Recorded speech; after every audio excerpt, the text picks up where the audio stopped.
Just thoughts on Rainbow Rocks. Go. Rainbow Rocks. Okay, first of all, out of Rainbow Rocks being the second edition out of all the Equestria Girls movies, it's actually one of the best ones. Like, in my opinion, better than the first one. True. I know. Fight me. I don't care. But Rainbow Rocks is That's. better. I'm pretty sure that's the overall opinion that Rainbow Rocks is the Rainbow Rocks. best. I know that there are like some people out there who are like the first one is the best one Says because who? everyone was Says who? well, Wait. I like okay, so I've been on the internet for a little while and I've heard a lot of people say like the first one is the best one. And it's purely people who like say that out of nostalgia or whatever. But obviously the majority is going to say that Rainbow Rocks is the better one out of all of them, okay? And in speaking of the Equestria Girls movies as a whole, I'm going to keep this really, really short. Legend of the Everfree was good, but it was not nearly as good as Rainbow Rocks. And the Friendship Games was also not that good. And I will die on that hill. I'm sorry, I will die on that hill. Friendship Games and Legend of Everfree they were mid movies. The soundtrack was partially forgettable. It was still good, but it was partially forgettable. And then Legend of the Everfree had that like one song that was good, and the rest of them I don't remember them. So Is it? Let call me me a guess. Is it the villain song at the end? Was yeah. that the? Okay, makes sense. Yeah, the villain song was the best one. But a question like Rainbow Rocks banger. First of all, the intro like scene clip. I don't know if you're gonna put that in post at all, but it's so cutesy. I love it, and then also I love how it does the little I love what's it called? I keep forgetting what it's called as of this moment, but I really, really like when they do silhouettes. When they do the silhouettes of the characters in their signature colors, I love that. Like little kid me was eating that shit the fuck up. I was eating it up. The plot for Rainbow Rocks was actually really, really good in the sense that when they ended Equestria Girls, they left it purposely on a cliffhanger to continue with Rainbow Rocks, which they also did with they also did at the end of Rainbow Rocks 2 for the Friendship Games, which I thought was really nice. But I feel like Legend of Everfree being the last Equestria Girls like movie, that was like a really whack ending to a movie series. You Well, I'm know, like pretty that. sure they expected to do more because I remember, didn't they have not a post credits, but like an ending stinger, like stinker. What am I saying? Stinger that that magic was pouring from the portal. Um, you know what? I don't remember if Legend of Everfree had a post credit scene. Actually, I'm not gonna lie. I don't remember if they ever did do a clip like that at the end of the movie. I don't think it was a post credit. I think it was at the end of the film. We can like look at it post recording to see if I'm wrong. Yeah, because Unleash the Magic is one of the few bangers from Friendship Games. Okay, Unleash the Magic, absolute fucking cinema. Okay, that was amazing. Grammy, Oscar, Tony, all of that. Give it to him. Give it to him right now. Okay, Unleash the Magic. Unleash the Magic was fire, and I will die on that hill. I don't. But Rainbow Rocks, the plot was great. The continuation of it from the post-credit scene from the first movie to the actual movie was really, really good. There were a few plot points in the movie that were really annoying, which was like, yeah, like you're made to kind of feel bad for Sunset because she was the villain in the first movie, and then she's trying to like have this redemption reform arc or whatever for the movie, and then the ending of the movie is that they actually beat the villain by accepting Sunset and allowing her to be more like knit into the group or whatever. And I'm just like, okay, but if we really put this into perspective for a second, okay, Sunset was in the human world, right? Sunset was in the human world for a long time. And what did she do while she was there? She was tormenting everyone for years. Years. At least 3 to 4 years in the human realm. Which then that puts into perspective the time difference between the pony realm and the human realm, but we'll get into that later. That's another video. That's another discussion. I'm gonna say this right now, just post plain simple. I don't feel bad for Sunset, and I don't feel bad for Starlight, Starlight Glimmer. Those are the two. Like, I know the whole point of the show is friendship is magic, but we also need to teach children that not everyone can be forgiven. Okay, I feel like that premise needs to be stated. All I feel right. like they have, though. With the last 3 villains, they all got the, I guess not the death treatment, just stone treatment for all of eternity. Yeah, but I wish they did it more. Because I know that they do it at the very, like, basically the end of the show for the finale. And I'm just. Sunset and Starlight have also done equally horrible things like those three. So why in the world do these two get a pass and the other ones don't? And I'm like, Starlight literally enslaved a bunch of people, and this was after tormenting all of these same people for years. And then when the whole school hates her, she's just like, "Ah, oh, damn, I don't know why everybody hates me." Girl, you enslaved them and tried to turn them into a mindless zombie army. She No, she knows why. She knows why. She's just kind of like, it is what it is. I don't think she like, why does everyone hate? She knows why. She knows what she did. She just has to like just take it. Yeah. And I want her to sit in that, okay? And then I feel like another thing for the movie is that the main six is like arguing. The main six is arguing about everything because they're like, we need to help everybody, and da-da-da-da. And it's like, we saw that in the first movie, that like a lot of their personalities and a lot of their ideas like clashed a lot, which caused them to not become friends and save the human realm in the first place and whatnot.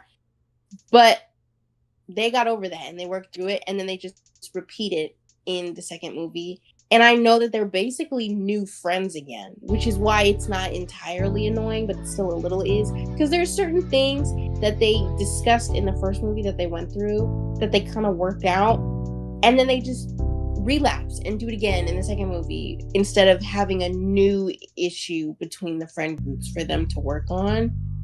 Like, yeah, Rainbow Dash is a show off, and that's why for the Awesome As I Want to Be performance in the movie, she's like being a show off for the whole song, and everyone else is kind of bored because she didn't write the song for everyone. She wrote it for herself because she's a show off and she likes to be the center of attention, but not in the same way that Rarity likes to be the center of attention. You know what I'm saying? So that is, it's kind of confusing in that aspect. However, I do love that they gave Rarity a keytar, like a keyboard guitar. That was sick. I love that for her. Adore that for her, actually. Pinkie Pie being on the drums, the only option. There was no other option for Pinkie. She had to be on the drums. That's the only, like, it's so fitting.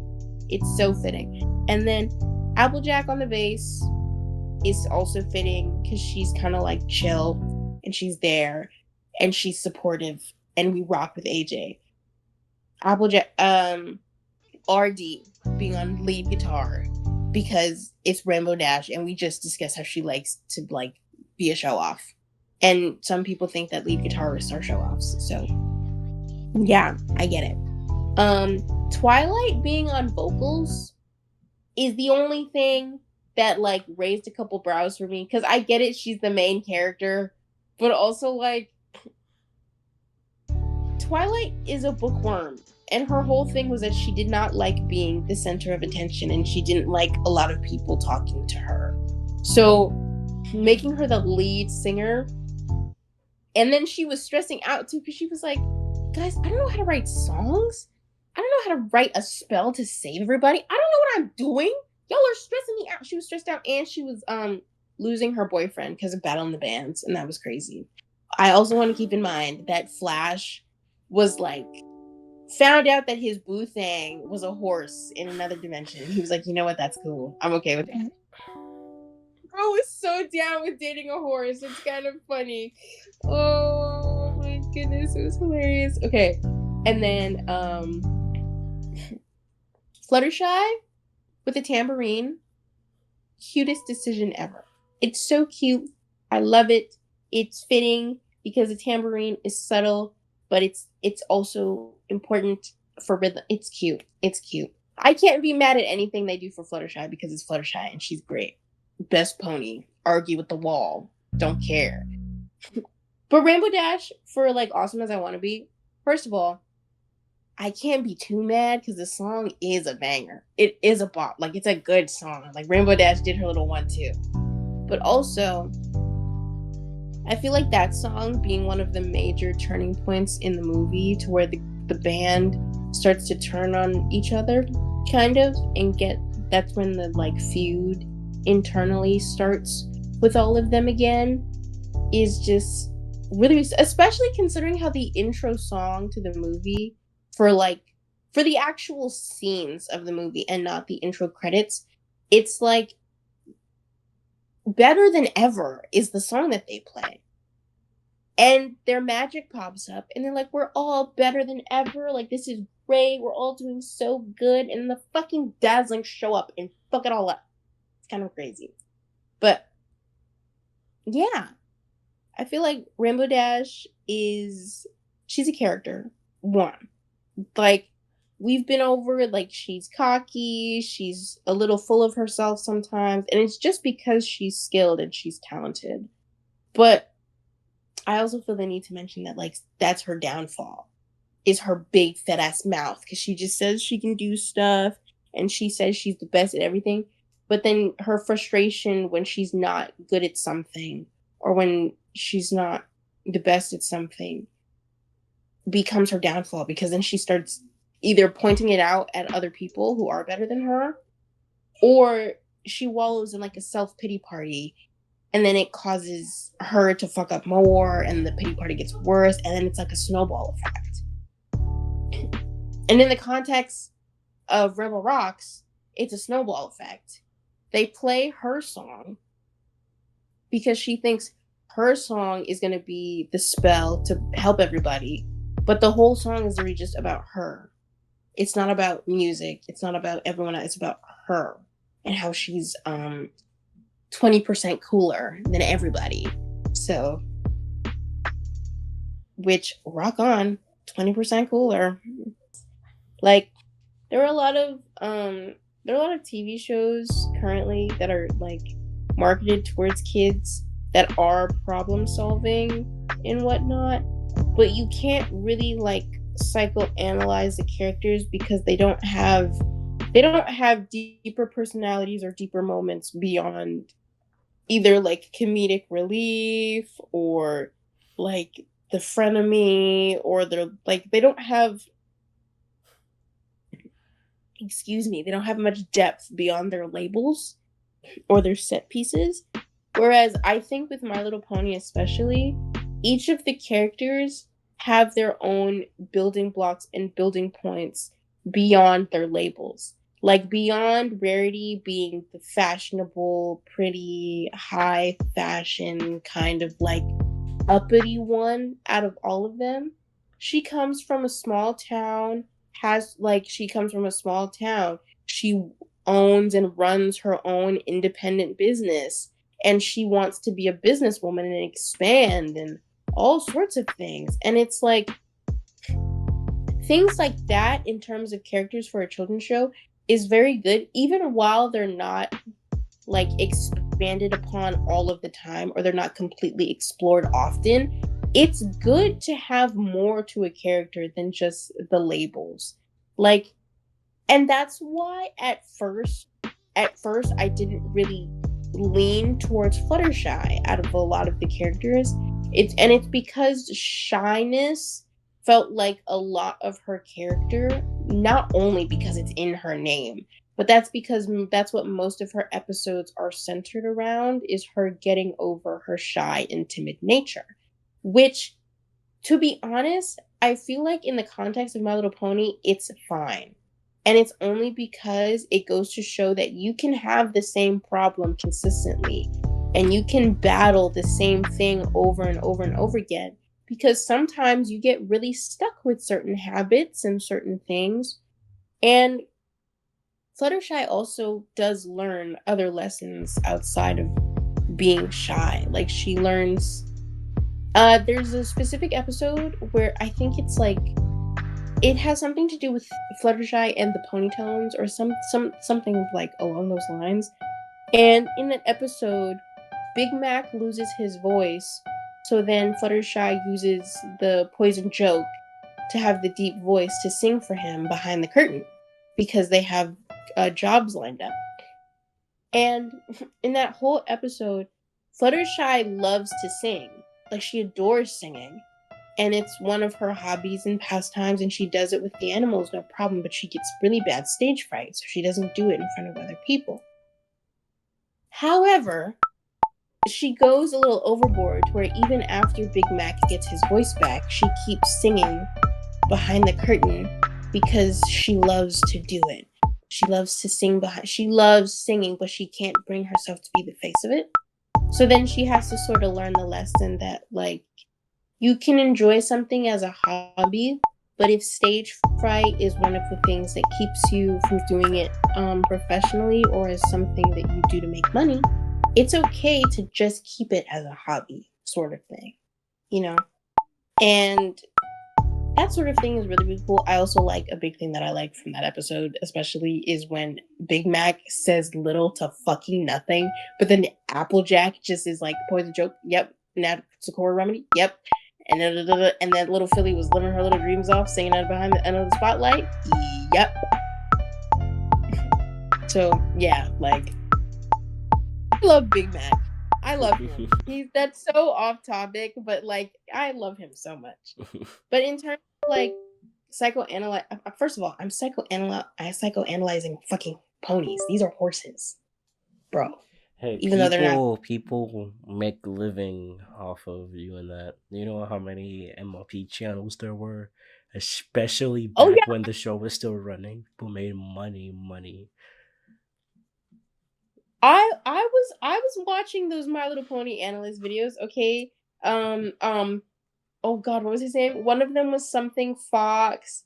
There was the army guy. This guy was literally in like the military and he was doing My Little Pony reviews. I God, what's his name? Firebrand? Firebrand, that guy. Okay, Silver, the Griffin something the Hippogriff guy.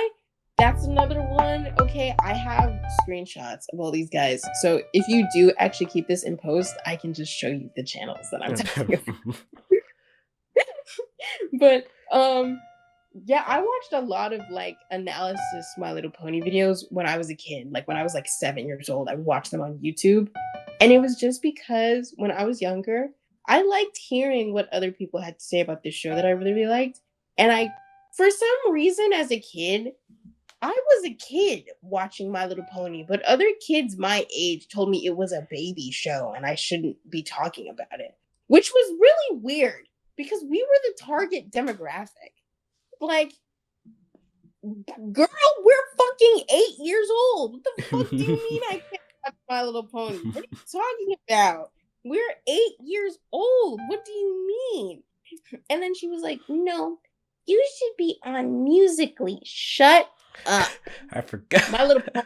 I forgot. That's what TikTok used to be. Yeah, it's like the thing with the Gen 3 and Gen 4 is that they had no relation to one another, so you couldn't judge one based on the other one. Which is why I was excited for Gen 5 because I was going to see what they were going to do to change the story. But they made Gen 5 relate to Gen 4. So in doing so, you get to like, because they're related, like canonically, you get to judge the show based on the continuity errors, based on the power scaling, based on the power replication, and all that stuff. So it's like, and also lore wise, they would have all frozen to death because it's literally said in Gen 4 that when all four of the nations were all three of the nations were bickering.